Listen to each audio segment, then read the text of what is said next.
Ұстаздар еңбегінің нәтижесі оқушылардың еңбегімен бағаланады. Бүгін мен сіздермен өзімнің іс тәжірибеммен бөліскелі отырмын. 2023-2024 оқу жылдары ғылыми жобаларға қатысып, жүлделі орындар алдық.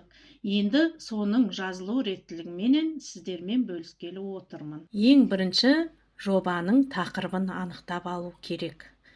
Біз таңдап отырған туризм және спорт секциясының ішінде Ақшоқы туристік орталығы ауыл болашағы деген тақырыпты таңдадық. Ғылыми жобаның зерттеудегі мақсаты өлкедегі маңызды географиялық объект болып табылатын Ақшоқы жерінде туризм саласын дамыту мүмкіндіктерін зерттеу.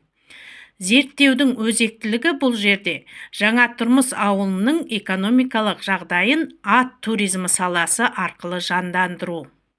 Осында біз ғылыми зерттеуде 3 міндет қойдық. Ауыл тұрмысын көтерудің жолдарын зерттеу, Ақшоқы географиялық объектісінің туристік потенциалын анықтау және туған өлке табиғатын дәріптеу. Ғылыми жобаның болжамы: туризм саласын қолға алатын болсақ, ауыл халқының әл-ауқаты көтерілер еді.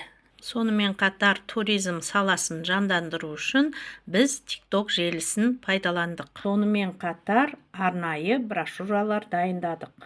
Ақшоқы географиялық объектісінің туристік потенциалын анықтадық. Ең бірінші Ақшоқы объектісі жаңа тұрмыс ауылынан 3-4 километр жерде жақын орналасуы. Екінші, жазық көлемінің 300 гектар жерді алып жатқаны. Жолдың тікелей жақын маңында орналасуы, Зайсан қаласына дейін 13 километрде жақын орналасуы.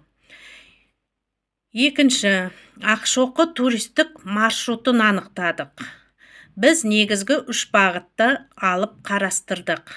Бірінші бағыт Ақшоқы Шүртшітсу, екінші бағыт Ақшоқы Жеменей, үшінші бағыт Ақшоқы Айка базасы. Практикалық бөлімде біз осы базада сувенирлерді сатуды қарастырдық. Ол үшін біз сувенир түрлерін жасадық. Мысалы, сувенирлік магнит, сувенирлік кигіз үйлер және асықтан жасалған сувенирлер. Сонымен қатар біз осы Ақшоқы базасының макетін жасадық. Енді осы Ақшоқы базасын қаржыландыру үшін біз қаржылық есептеу жүргіздік.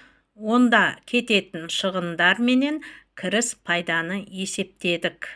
Қорытындылай келе, туризм саласын жандандыруға болатындығын, сол арқылы ауыл экономикасын көтеріп, халықтың жағдайын жақсартуға болатынын дәлелдеп шықтық.